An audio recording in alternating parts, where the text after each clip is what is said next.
정약용 선생님 소개. 안녕하세요 친구들. 오늘은 조선시대 최고의 천재학자 중 한 분 정약용 선생님의 이야기를 들려줄게요. 정약용 선생님은 백성을 위해 공부하고 생각으로 세상을 바꾸려고 노력한 사람이었어요.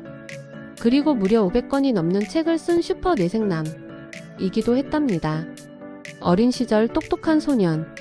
정약용 선생님은 1762년 지금의 경기도 남양주에서 태어났어요. 어릴 때부터 머리가 비상해서 한 번 본 책은 바로 외우고 어려운 글도 척척 해석했대요. 한 번은 어린 약용이에게 어른들이 장난처럼 시를 지어보라고 했는데 진짜로 멋진 시를 지어서 모두를 깜짝 놀라게 했답니다. 공부보다 더 중요했던 것 사람들. 정약용 선생님은 공부만 잘한 게 아니었어요. 그는 항상 사람이 먼저다라고 생각했죠. 백성들이 힘들게 사는 걸 보면 이걸 어떻게 바꿔줄 수 있을까 하고 고민하고 또 고민했어요.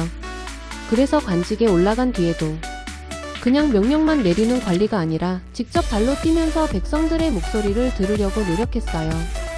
정조와의 특별한 인연. 그의 실력을 알아본 사람이 있었어요. 바로 조선의 개혁 군주 정조 임금이에요.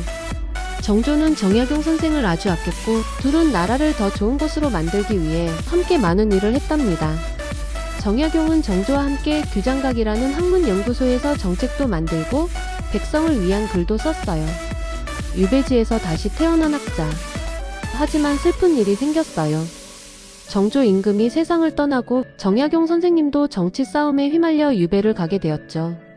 무려 18년 동안이나 지금의 전라남도 강진에서 혼자 지내야 했어요. 하지만 그는 좌절하지 않았어요. 오히려 그곳에서 백성과 더 가까이 지내며 놀라운 책들을 쓰기 시작했어요. 거중기와 실용적인 발명. 정약용 선생님이 만든 것 중 가장 유명한 발명품은 바로 거중기예요. 이 기계는 무거운 돌을 적은 힘으로 들어올릴 수 있는 도구예요. 정조는 이 기계를 이용해 수원 화성을 빠르고 튼튼하게 지었고 많은 백성들의 노동도 줄일 수 있었어요.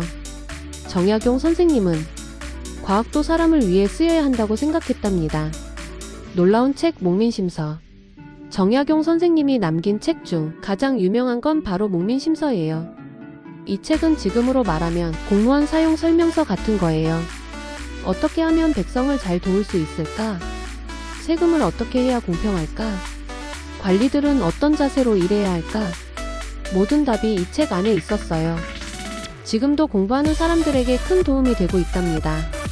정약용 선생님의 마지막 이야기.